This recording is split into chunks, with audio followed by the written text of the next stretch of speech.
여러분 반갑습니다.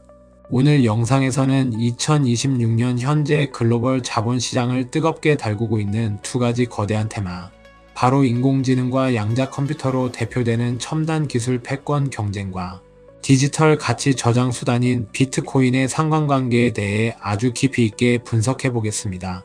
우리는 매일같이 쏟아지는 빅테크 기업들의 인공지능 기술 혁신 뉴스를 접하고 있습니다. 어떤 기업이 더 뛰어난 모델을 만들었는지, 어느 국가가 양자 컴퓨터 개발에 앞서가고 있는지가 시장의 최대 관심사입니다. 많은 투자자들은 이러한 혁신 기업들의 주식을 사모으며 인류의 생산성 향상에 베팅하고 있습니다. 그런데 이 화려한 기술 혁명의 이면에는 천문학적인 규모의 자본 조달과 그로 인해 필연적으로 발생하는 거시 경제의 부채 증가라는 어두운 그림자가 존재합니다. 오늘 약 2시간에 걸친 심층 분석을 통해 우리는 기술 기업들과 각국 정부가 첨단 인프라를 구축하기 위해 어떻게 막대한 빚을 내고 있는지, 그 자본 조달의 메커니즘을 낱낱이 파헤쳐 볼 것입니다. 그리고 특정 기업의 혁신과 실적에 베팅하는 기술주 투자와 이러한 시스템 전반의 통합 팽창과 화폐 가치 하락을 방어하기 위한 중립적 기반, 자산으로서의 비트코인이 어떠한 본질적인 성격 차이를 가지는지 비교해 보겠습니다. 마지막으로 변동성이 극심한 기술주와 발행량이 수학적으로 고정된 비트코인을 하나의 포트폴리오 안에서 어떻게 분배하고 관리하는 것이 가장 합리적인 자산 배분 기준이 될 수 있는지 명확한 가이드라인을 제시해 드리겠습니다. 현재 글로벌 경제는 단순한 소프트웨어 경쟁을 넘어섰습니다. 인공지능을 학습시키고 구동하기 위해서는 엄청난 연산 능력을 가진 그래픽, 처리 장치와 이를 뒷받침할 거대한 데이터 센터가 필수적입니다. 나아가 이 데이터 센터를 24시간 쉬지 않고 가동하기 위해서는 원자력 발전소 규모의 막대한 전력 인프라까지 새롭게 구축해야 합니다. 양자 컴퓨터 역시 초저온 상태를 유지하는 특수 설비와 막대한 연구 개발비가 투입되는 거대 과학의 영역입니다. 이러한 첨단 기술의 주도권을 잡기 위해 마이크로소프트, 구글, 아마존, 메타와 같은 글로벌 빅테크 기업들은 매년 수십조 원에서 수백조 원에 달하는 엄청난 규모의 자본 지출을 단행하고 있습니다. 기업이 미래의 성장을 위해 설비나 인프라에 투자하는 돈을 흔히 캐펙스라고 부르는데, 현재 이 빅테크 기업들의 캐펙스 규모는 과거 역사상 그 어떤 산업혁명 시기보다 가파르게 상승하고 있습니다. 기업들만 이 경쟁에 뛰어든 것이 아닙니다. 미국, 중국, 중동의 주요 국가들은 인공지능과 양자 기술을 국가 안보와 직결되는 핵심 전략 자산으로 규정하고, 이른바 소버린 인공지능, 즉 국가 주도의 데이터 센터와 자체 인공지능 모델을 구축하는데 수십조 원의 국가 예산을 쏟아붓고 있습니다. 바야흐로 전 세계의 자본이 첨단 기술이라는 거대한 블랙홀 속으로 빨려 들어가고 있는 형국입니다. 그렇다면 이 천문학적인 투자금은 도대체 어디서 나오는 것일까요? 기업들이 그동안 벌어둔 현금만으로는 이 거대한 인프라 구축 비용을 모두 감당할 수 없습니다. 결국 기업들은 회사채를 발행하여 시장에서 돈을 빌려야 하고, 각국 정부 역시 부족한 예산을 메우기 위해 국채를 발행하여 막대한 빚을 내야만 합니다.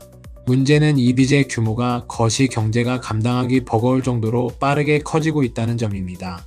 특히 기축통화국인 미국의 경우 첨단 산업 육성법과 인프라 투자, 법안 등을 통해 막대한 재정을 지출하면서 국가 부채가 기하급수적으로 늘어나고 있습니다. 정부가 국채를 계속해서 찍어내어 시장에 공급하면 국채의 가격은 떨어지고 국채 금리는 올라가게 됩니다. 금리가 너무 높아지면 정부의 이자 상환 부담이 커지고 경제 전반에 위기가 발생하기 때문에 결국 중앙은행인 연방준비제도가 개입하여 시장의 국채를 사들이고 새로운 달러를 찍어내어 시중에 공급할 수밖에 없는 구조적 압박에 직면하게 됩니다. 이것이 바로 기술 패권 경쟁이 불러오는 거시 경제의 나비 효과입니다. 혁신을 앞당기기 위해 기업과 국가가 앞다투어 빚을 내고, 그 빚을 감당하기 위해 중앙은행이 결국 화폐 발행량을 늘려야 하는 시스템 전반의 통화 팽창 사이클이 작동하는 것입니다. 시중에 돈이 무한정 풀리게 되면 우리가 지갑에 가지고 있는 종이 화폐의 실질적인 구매력은 하락하게 됩니다. 인류의 생산성을 극대화하기 위한 첨단 기술 투자가 역설적으로 우리가 사용하는 법정 화폐의 가치를 서서히 녹아내리게 만드는 구조적인 원인으로 작용하고 있는 것입니다. 이러한 거시 경제의 흐름 속에서 우리는 기술주 투자와 비트코인 투자의 본질적인 성격 차이를 명확히 이해해야 합니다. 두 자산 모두 높은 수익률을 기대하며 투자하지만 그 기저에 깔려있는 경제적 논리는 완전히 다릅니다. 대형 기술주에 투자하는 것은 특정 기업의 경영진이 천문학적인 투자금을 활용하여 훌륭한 인공지능 서비스를 만들고 이를 통해 사람들의 지갑을 열어 막대한 현금 흐름을 창출해 낼 것이라는 혁신과 실적 성장에 베팅하는 것입니다. 이는 기업의 실행력과 기술적 성공 여부에 모든 것이 달려있는 리스크를 감수하는 자본입니다. 만약 구글이나 마이크로소프트가 수십조 원을 투자해 만든 인공지능 모델이 기대에 미치지 못하거나 수익 모델을 찾지 못한다면 주가는 가차없이 폭락하게 됩니다. 반면 비트코인에 유입되는 자본은 이와 전혀 다릅니다. 비트코인은 인공지능 기술을 개발하지도 않고 분기별로 영업이익을 발표하지도 않습니다. 비트코인 투자는 앞서 설명한 시스템 전반의 통합 팽창, 즉 국가와 기업이 빚을 내고 돈을 찍어내는 이 멈출 수 없는 기차에서 탈출하여 나의 구매력을 보존하기 위한 생존 목적의 자본 유입입니다. 비트코인은 총 발행량이 2100만 개로 수학적인 알고리즘에 의해 영원히 고정되어 있습니다. 정부가 첨단 기술에 투자하기 위해 아무리 많은 달러를 찍어내도 비트코인의 개수는 단 하나도 늘어나지 않습니다. 따라서 비트코인은 특정 기업의 혁신 성공 여부와 무관하게 끝없이 팽창하는 법정 화폐 시스템의 가치 하락을 고스란히 흡수하며 가격이 방어되는 중립적인 기반 자산으로서의 역할을 수행합니다. 기술주 투자가 인간의 똑똑함과 생산성에 대한 공격적인 베팅이라면 비트코인 투자는 통화 시스템의 붕괴를 막아내는 견고한 방패이자 보험인 셈입니다. 이 두 자산의 성격 차이는 2026년 현재 시장의 가격 흐름에서도 아주 명확하게 나타나고 있습니다. 과거에는 시중에 돈이 풀리면 기술주와 비트코인이 똑같은 위험 자산으로 취급되어 다 같이 오르고 다 같이 떨어지는 강한 동조화 현상을 보였습니다.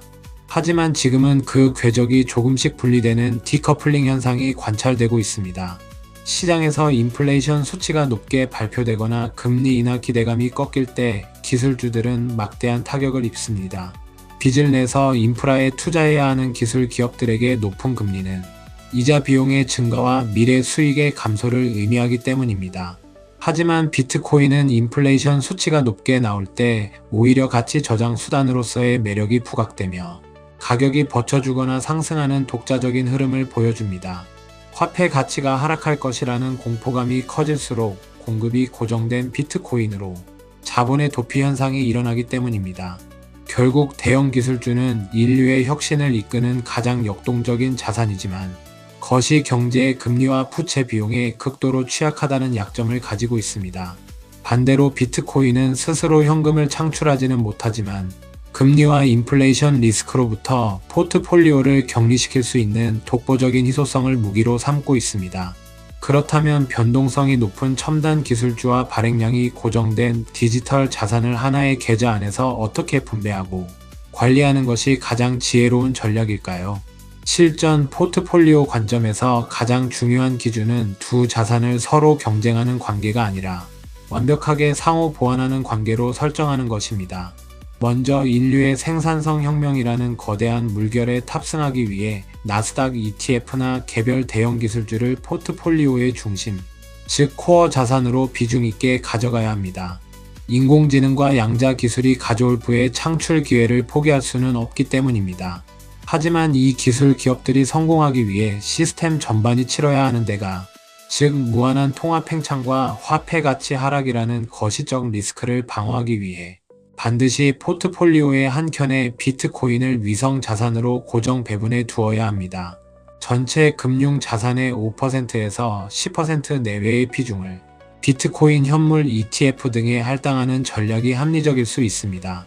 이렇게 포트폴리오를 구성하면 경제가 호황이고 기술 기업들이 막대한 돈을 벌어들일 때는 기술주가 전체 수익률을 강하게 견인합니다. 반대로 거시 경제에 인플레이션 충격이 오고 금리 부담으로 주식시장이 폭락할 때는 화폐 가치 하락의 피난처로 기능하는 비트코인이 포트폴리오 전체의 손실을 방어해주는 든든한 안전판 역할을 수행하게 됩니다. 시청자 여러분, 오늘 우리는 첨단 기술 패권 경쟁이라는 화려한 무대 뒤에서 벌어지고 있는 천문학적인 자본 조달과 그로 인한 거시적 부채 증가의 흐름을 심층적으로 추적해 보았습니다. 결론적으로 인공지능 시대의 도래는 인류에게 엄청난 축복이지만 그 인프라를 구축하기 위해 각국 정부와 기업이 짊어져야 하는 부채의 산은 결국 종이 화폐의 끝없는 팽창을 요구하고 있습니다.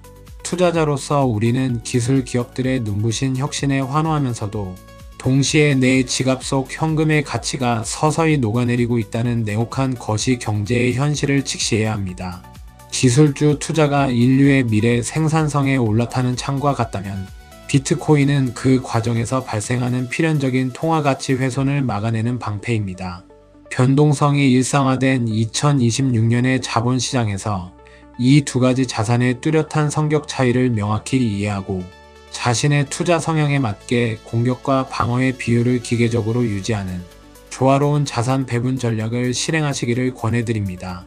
긴 시간 동안 어려운 경제 분석에 끝까지 함께 해주셔서 대단히 감사합니다.